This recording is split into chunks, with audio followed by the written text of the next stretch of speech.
Hare Krishna. Today's question is, why good people suffer according to Lord Krishna? Now, suffering occurs not because somebody is good or evil.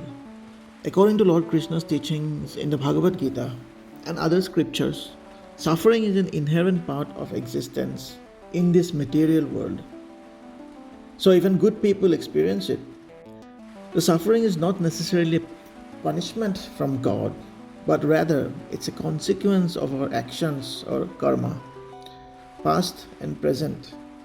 And it's a means for spiritual growth and self realization. Here are the key reasons why we think people might suffer.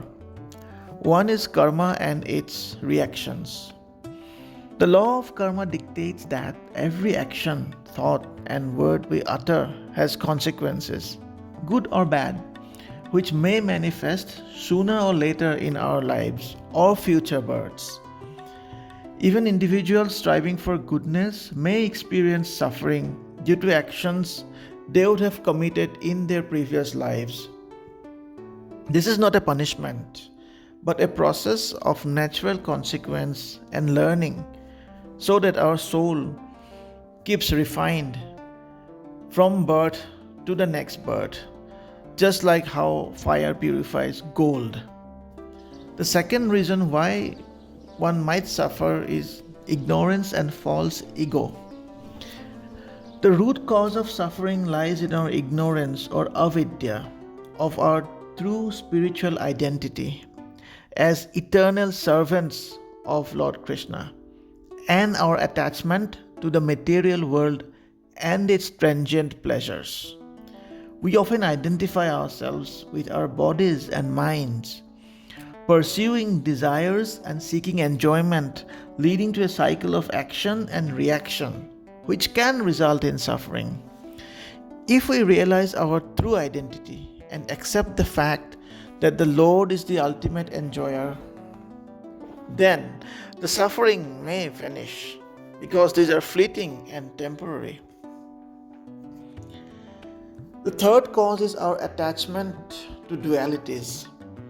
Our strong attachment to people, our possessions, our relationships, and even our identities lead to suffering when they are threatened or lost.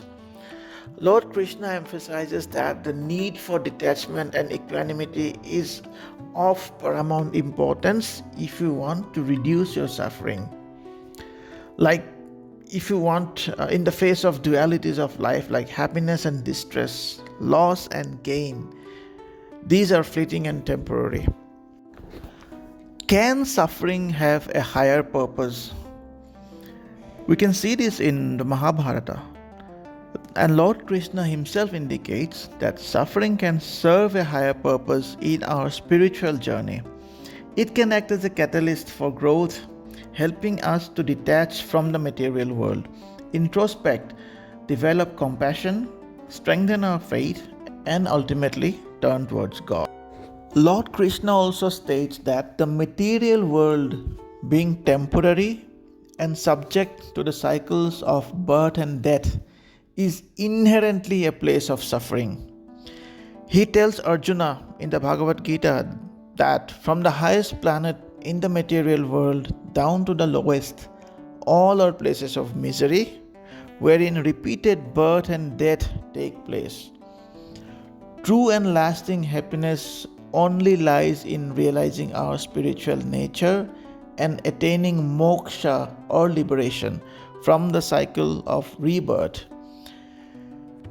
Moksha can only be attained by bhakti in the Kali Yuga, and that's the final teaching of the Bhagavad Gita.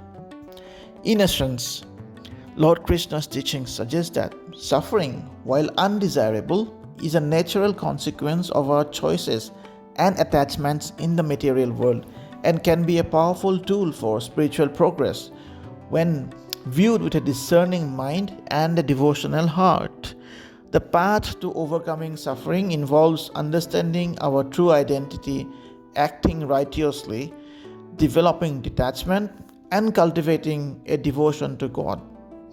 Now, the devotion to God can be cultivated through absolute surrender to Lord Krishna. Hare Krishna.